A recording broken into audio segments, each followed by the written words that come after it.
Welcome to Stories for the Isolated and Socially Quarantined, or as we are better known as SISQ. SISQ. These stories are brought to you by Uncle Frank's Book Emporium and Farm Implement Store in the village of Oakwood. In the village, our men are tall and affable. They drink single malt scotch and smoke fine cigars. Our women are strong and handsome. They have firm legs and good teeth, and all the children are grown and away in the merchant marines. The sick office is located at the intersection of prosperity and abundance across the street from the office of Dr. Julius Jenkins, practitioner of homeopathic medicine and faith healing. These readings are made possible by a generous donation from the following sponsors: the Diaper for Worms Society, who believes while worms may wallow in the dirt, they don't have to wallow in their poop. And from Big Mama Maybell's Orange Bunny Nail Salon, Bait Shop, and Palm Reader. Big Mama believes we are reincarnated as bunnies, and the color orange holds spiritual powers. So Big Mama captures little bunnies, paints their nails orange, and releases them back into the wild to wait the transformation.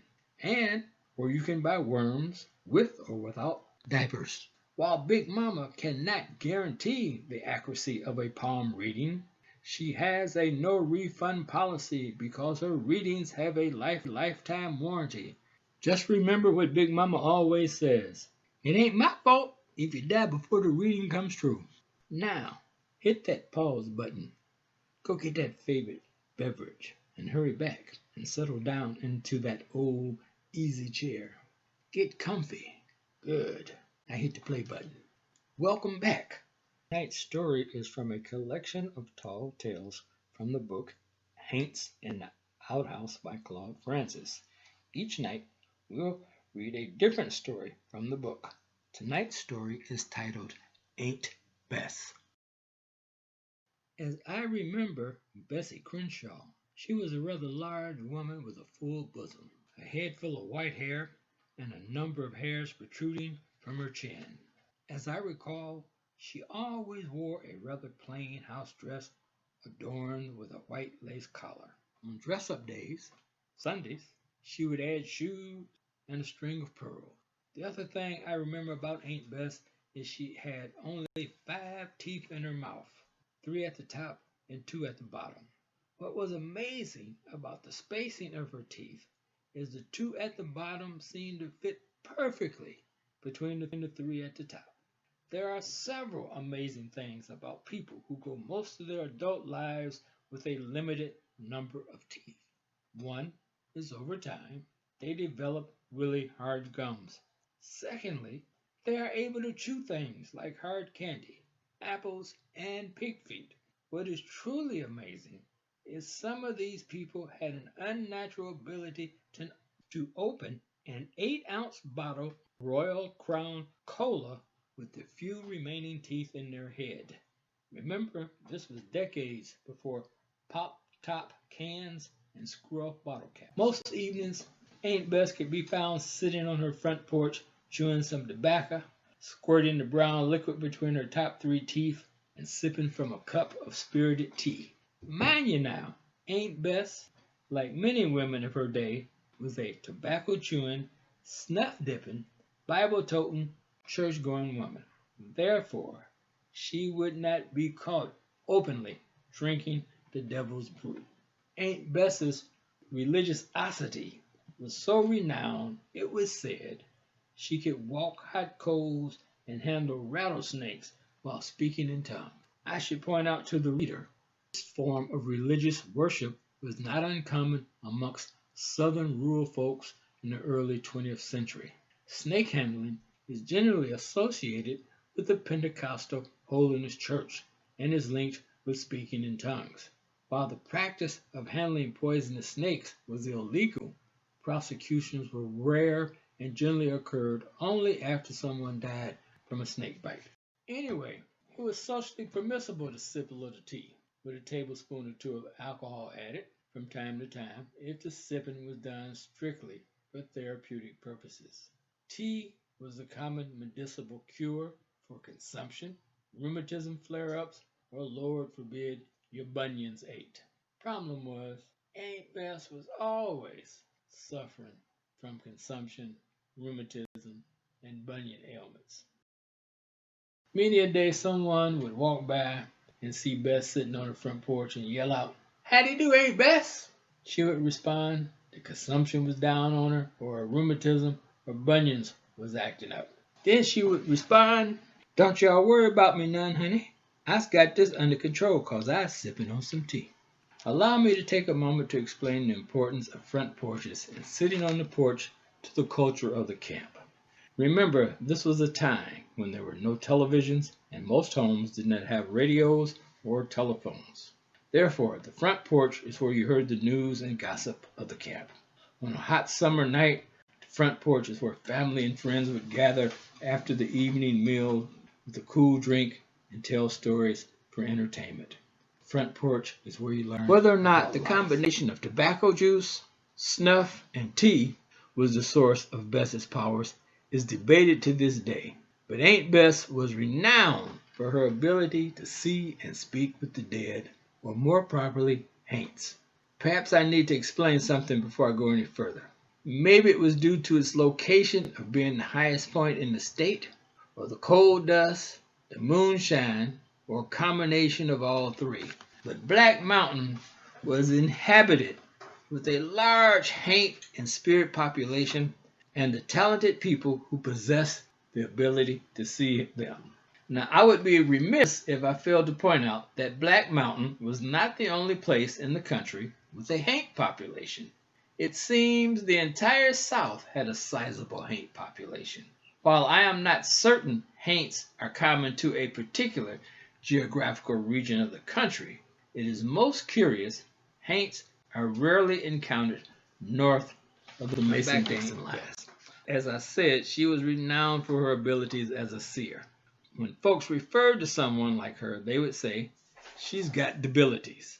However, unlike other seers, not only could Bess see a haint almost anywhere and at any time of the day, Aint Bess had the ability to engage them in conversation.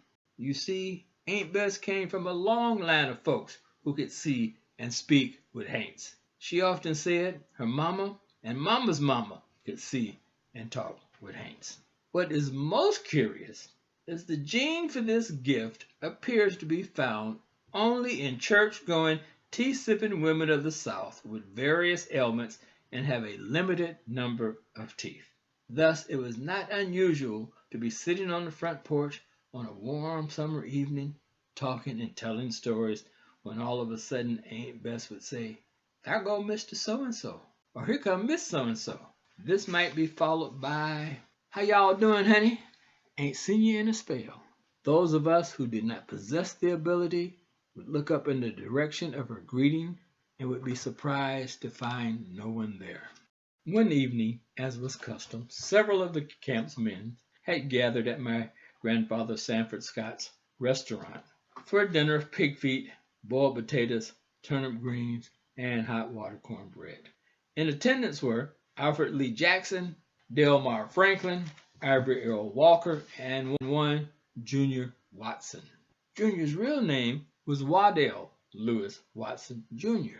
His mother was Sheila Mae Watson, and she was married to Waddell Watson, Sr. However, Junior's natural father was Ely Lee Lynch. Junior did not like the name Waddell and said since he was named after his father, folks should call him Junior. Of course, some folks in the camp wondered if Junior would like the name Ely Lee. Mr. Watson Sr. was a short, big-boned man with bowed legs, paper bag brown in color with a wide nose and large, full lips, while Ely Lee was referred to as Shinola Black and probably 6'3" tall, reed thin as people used to say, with a long pointed nose and small ears. His ears stuck out sort of like wings from the side of his head. While not quite as dark as Ely Lee, Junior was over 6 feet tall, reed thin, had a long pointed nose, and small protruding ears. Granddaddy sometimes called Junior Ichabod Crane, in reference to the Washington Irving character from Legend of Sleepy Hollow. While Waddell preferred people to call him Junior, to most folks he was just plain old June. Junior was known throughout the camp because he was gullible and superstitious, especially after the death of his wife Lucinda. Folks often said Junior's IQ was 2 points above a day-old dog turd. Granddaddy Charlie used to say, June's so dumb, if he were a sponge and you throw him in the creek, he wouldn't absorb a lick of water. Junior was also legendary for his ability to consume pig feet and a clear homemade alcoholic beverage. Miss Lucinda Ann Watson died in 1945 after a severe bout of the consumption. 2 years after Lucinda's death, Junior met a widow woman by the name of Della Jean Parks over Perry County Way. Naturally, after a 2-year period of widowhood, Junior was anxious to make time with the widow Parks. Problem was, before Lucinda departed this earth, she put somewhat of a hex on poor Junior. Lucinda told Junior just before she took her last breath, Waddell Watson, that till death stuff the preachers say when we gets married don't mean a darn thing. Lucinda then said, I is your wife, Waddell Lewis Watson. I will always be your wife till we meets in heaven. If you gets with another woman, Junior, your tallywhacker gonna fall off. At the young age of 35, Junior did not see how he could go through the remainder of his life without female companionship. Junior had spent 2 years coping with Lucinda's death and sexual frustration by consuming mass quantities of pig feet and moonshine. During the course of the meal, Granddad noticed Junior did not have his usual appetite because Junior had only eaten 2 helpings of pig feet. Granddad commented to Junior about having lost appetite and asked if something was bothering him. Knowing the professor was well regarded in the camp as someone you could talk to and provide good advice because Granddad was also the camp's school teacher, Junior lays out his tale of woe. Junior tells Granddad he is bad off. Junior then says, Fess, I's got the hands all over me. Whiles back, I met this here widow woman named Della Jean Parks from up Perry County Way at a prayer meeting. I's been seeing her going on 3-4 months now, and I's gotten a mighty deep passion for Miss Della. Problem is, I's afraid to get with Miss Della. I ain't been with a woman since my Lucinda died, and my juice has been backing up for a long time. Granddad says to Junior, I'm sure if you take things slow and easy and be honest with Miss Parks, she'll understand. Junior responds, Fess, that ain't what I'm afraid of. Heck, that ain't my problem at all. My problem is Lucinda. See, when Lucinda died, she put a hex on me. Lucinda says, if I get with another woman, my tallywhacker gonna fall off. Granddad, having a devious sense of humor, decides to have a little fun at Junior's expense. Granddad says to Junior, wow, don't think I ever seen that. Wonder if something like that would hurt. Tell you what, Junior, you need to hightail it over see Aint Bess. Bess has experience in these matters and may be able to help you. Granddad adds, now listen, June, when you go see Bess, you got to be strong. She's going to tell you no, but that's her way of getting you to offer her some money. She'll probably throw a fit, but don't let that worry you. Let her protest a while, then offer her a few dollars. Naturally, the other gentlemen in the restaurant are not about to disagree with the sage advice of the professor. Alfred Lee responds, June, you best be listening to Fess, cause he know what he's talking about. The endorsement provided by Alfred Lee only served to validate Fess's advice. The next night, Junior Watson is knocking on Bess's door. Junior enters and begins to lay out his tale of woe. Junior says to Bess, Aint Bess, I's done met this here widow woman named Della Jean Parks over Perry County Way. I's here to tell you, I's got such a powerful amount of love for Miss Della, my heart darn near blow up. But you see, I's got a mighty big problem picking at me. For my Lucinda died, she ups and puts a curse on me. Lucinda say that even though she fixes to die, that even after she dead, we still be married. Then Lucinda say that she put a hex on me. If I gets with another woman, my tallywhacker gonna fall off dead as a doorknob. So I's here to ask you, no, to beg you to take Lucinda's hex off me. Junior spends about another 10 minutes pleading with Bess to call up Lucinda and get her to remove the hex. Junior suddenly remembered what the professor told him and blurted out, "Please, Aint Bess, please! I'm near about to explode. I'll even pay you $2 if you talk to Lucinda and ask her to remove this hex." Bess jumps out of her rocker and yells at Junior, "Boy, you's lucky I was church-going woman, Junior Watson. I's got the abilities to talk to your Lucinda, but I ain't using my abilities to call up your dead wife." Bess then says to Junior, "Hey, gummit, we's got enough haints roaming these hills, and once you let 'em out, it's mighty hard to put 'em back. I ain't calling up no more haints to be messing with folks." Bess then says, "Yes, June, I's a church-going woman. I can't take your money to call your Lucinda, causing it's sinful to use my God-given abilities for." Junior is devastated. He has done everything the professor has told him to do. Junior pleadingly says to Bess, "I's so in love that I darn near lost my appetite, and I ain't drank no liquor in plumb near a month." Junior, knowing that Bess is a church-going woman, then begs, "Please, Aint Bess, don't you know that Miss Della got me going to the Sunday meetings, and I ain't so ornery no more, and I's about to get saved. So I need you to talk to Lucinda and get this here hex off of me so I can get saved and all." Bess finally gives in and says to Junior, "Listen here, Junior, if you can stop pitching such a conniption, I think I can come up with a little something that can help you. However, I needs to ponder over this a while and comes up with good enough conjure. So you go on home and comes back here tomorrow night at exactly 7:30 p.m. Not a minute before, nor a minute after, you hear? Now scat, get out of here." There are two hard and fast rules about breaking a hex. The first rule is precision. Every detail must be performed at an exact time in a precise manner and in a specific place. The second rule is when someone is seeking protection from or a removal of a hex, the solution to removing the hex must be pondered over. Since pondering is a more powerful and mystical process than merely thinking, you just can't come up with a good conjure without pondering. As Junior is leaving, Bess tells him, "Boy, I can help you with this here problem, but it's gonna cost you $5. Junior responded, "Fine, I guess I can see you tomorrow at 7:30 p.m. Then Junior says to Bess, "How's you gonna charge me $5? Ain't you using your abilities?" Bess responds, "No, fool. I ain't using my abilities. I was using knowledge my mama gave me, and you gotta pay for that knowledge." The following evening, Junior is at Bess's front door at exactly 7:30 p.m. Bess invites Junior in and offers him a seat. Then Bess says to him, "Junior Watson, what I was about to tell you and gives you is mighty powerful stuff, and it can be dangerous if you don't follow my instructions to the letter. First things you has to do is go buy a chicken and some rice.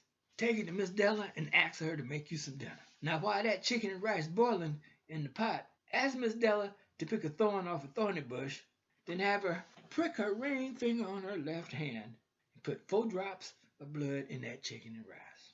Then have her make you some biscuits. Then when that chicken and rice gets done, make sure you eat 2 helpings. Remember, you gotta eat 2 helpings."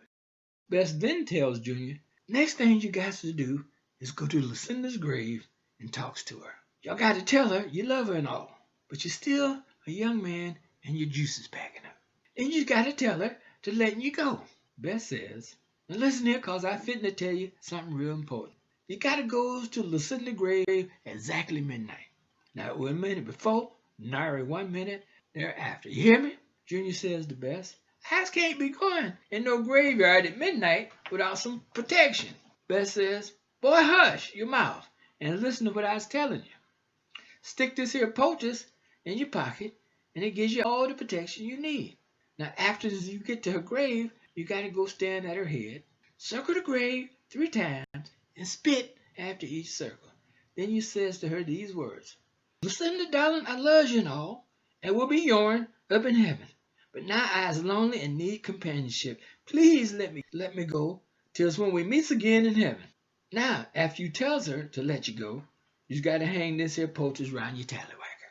And whatever you do, Don't open this bag, and you got to wear it for 30 days. Junior smells the poacher's bag, turns up his nose, and says to Bess, "This here smell like the ass end of a dead skunk."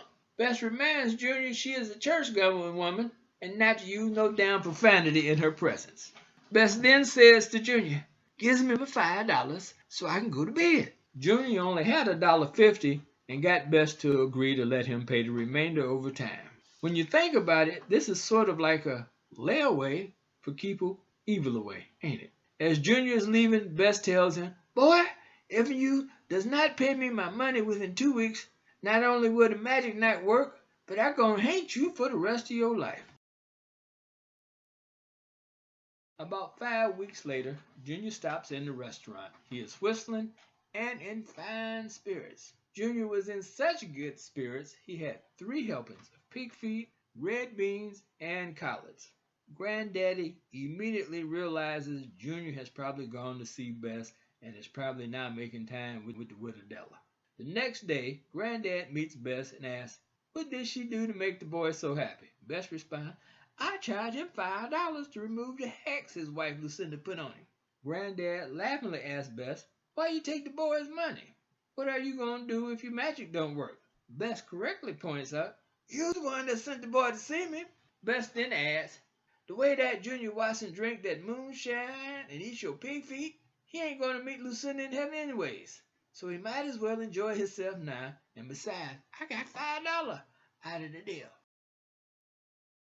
Shortly after the start of the Great Migration north, Aint Bess passed away quietly in her sleep with her teacup on the nightstand. Needless to say, like many a mountain folk, Aint Bess's husband was superstitious and afraid of the dead. The fact of the matter is, Aint Bess's reputation with haints and the afterlife brought so much fear to Willie Crenshaw. After Bess passed away, he would chain his old 1939 Ford to a tree at night. Mr. Crenshaw was afraid Bess would come back from the dead and take his car. So since I have introduced you to the Crenshaw family, in my next reading, I'm going to tell you about their son, my cousin, Jesse, who is more commonly known as Cotton. Well, folks, that is the end of tonight's reading. We hope you enjoyed it, and we'll tune in again to hear about it.